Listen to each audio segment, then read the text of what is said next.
High in the misty mountains, or winds whispered through ancient pines, stood a hidden temple, home to forbidden knowledge and one legendary master. Merlin the Arcane, sorcerer of immense power, had spent lifetimes unlocking the mysteries of life and death. His most feared gift, the power to call the dead back from beyond. But Merlin was no reckless conjurer. He understood that death was sacred, and not all who passed should return. To this temple came a gifted apprentice, Alaric. Sharp, curious, and full of ambition, Alaric had crossed distant lands to find Merlin. He had endured months of rigorous training, studying forgotten languages and mastering the subtleties of energy and will. But one spell consumed his thoughts more than any other: resurrection. One evening, as the two walked through a narrow valley near the temple, Alaric spotted something: ancient bones, buried under moss at the foot of a twisted tree. He knelt, brushing dirt from the brittle remains. "Master," he called, "these bones, they're ancient." Merlin glanced down, eyes briefly clouded. "Leave them," he said. "But why?" Alaric pressed. "You can bring back life. Why not use that power?" Merlin's voice was calm. "Because wisdom is knowing what must remain undone." Alaric hesitated. "Just one bone, to see it happen." Merlin sighed, respecting a calm but firm resistance. Merlin sighed.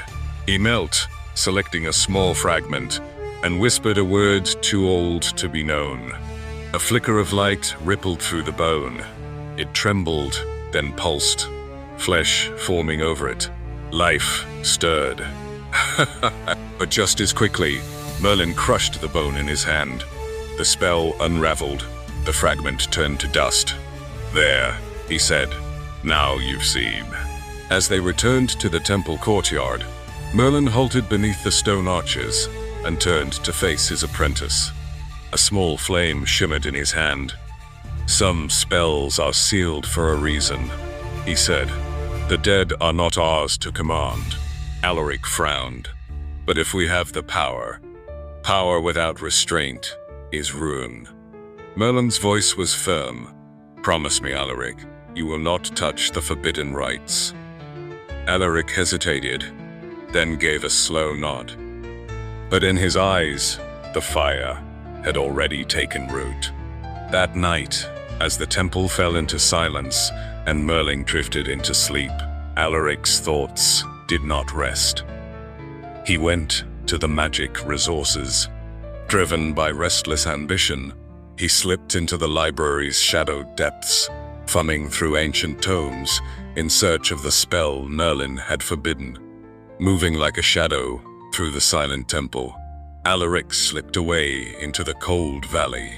He had memorized the spell. He was ready. Back at the bones, he chose the largest fragment and poured all his energy into the incantation. The air trembled. The earth quaked. A low breath stirred the mountain. The bones twisted, grew, forming not a man, but something vaster, darker, a dragon. Black-scaled and ancient, expressing a calm but firm resistance. Long banished from the world of men, it had ruled the skies with fire, and now it lived again. Alaric felt a surge of triumph as the spell took hold, the air crackling with the birth of forbidden magic. Alaric stepped forward, summoning all the authority he could muster. "I brought you back. You will obey me." The dragon loomed, eyes burning with ancient fury. "Obey," it rumbled.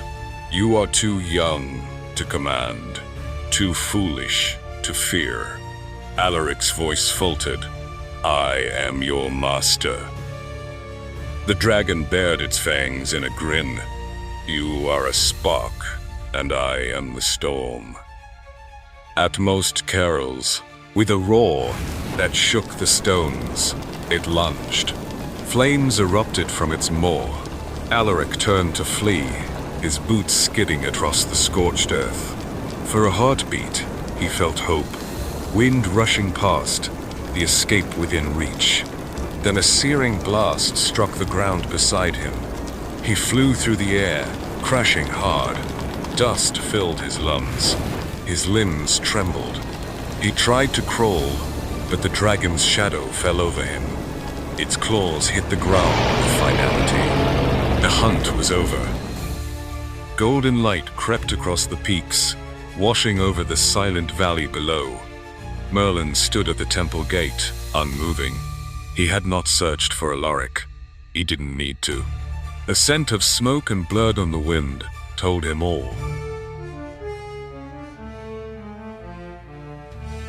The breeze whispered through scorched bones,